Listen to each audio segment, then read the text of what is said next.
A Bradley County man is having an incredible week after surviving a stunning collision with a tractor trailer. Brandon Evans walked away from the accident Wednesday with only scrapes and bruises. Cleveland police call it a miracle. Evans was driving his Honda Accord to work Wednesday morning when a truck pulled out of Gold Star Drive across APD 40. Evans says he saw the truck but did not have time to avoid a collision. That's when he unclicked his seatbelt and slid down below the steering column. Now, police say quick thinking and reaction is what likely saved his life. We talked to Brandon on our set at News Channel 9 at 5:30. Now he's outside with Josh Rowe to walk us through what he did during those crucial moments. Brandon, Josh, good evening.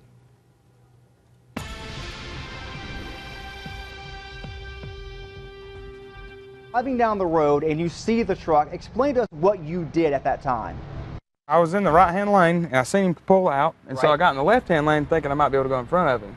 Well, he kept going to make that turn, and so, at that point, he was taking up the whole road, and I knew there was no way out of it.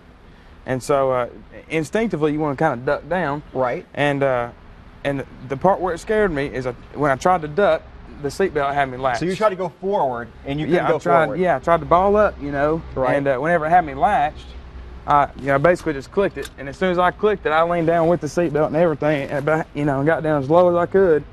And when the airbag went off, it blew my arm up, and it still grazed my head a little bit, but I got down like as low as I could in a little bitty top ball. And the car you were driving, the top was completely crushed, so you're underneath the truck at that point. Yeah, it took the top off, and the truck was on top of me, and I had my head kind of pinned down to the side like this. Right. And the door's out just a little bit.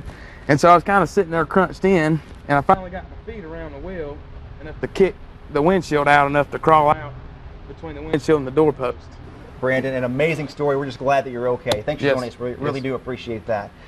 When you're in the car, you realize how close your head is to that tractor trailer. What's the first thing you think?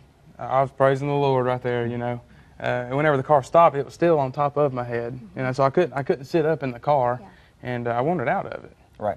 You can still see, like Latricia mentioned, you've got scratches here. You've got plenty of scratches here. How do you feel today? You got a bump on your head still? I feel great. Really? I do. So you do have headaches? You have any problems sleeping, that kind of thing? No, I've been sleeping good. I had a headache the first 2 days, and other than that, everything's okay. And when you explained to your parents and your friends and your family what happened, what's the first thing they said to you? They were shocked. They were hugging my neck, and everybody's thankful that I'm still here. Yeah, we talked to your dad earlier. He was telling us just, the feelings of a parent to see your child go through something like that. I'm sure you had to feel for your parents to see all that. Yeah. It kind of flashes, before your eyes in a sense. You think about all that kind of stuff.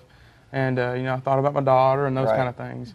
And, it's a shocking experience to have. Sure. Yeah. Brandon, we're glad that you made it through and that you're here to tell the story. And we'll talk more about this coming up at 6 o'clock. So stick around. You stick around as well. We'll have more of this coming up. All right. Thank you, Brandon. We do appreciate it.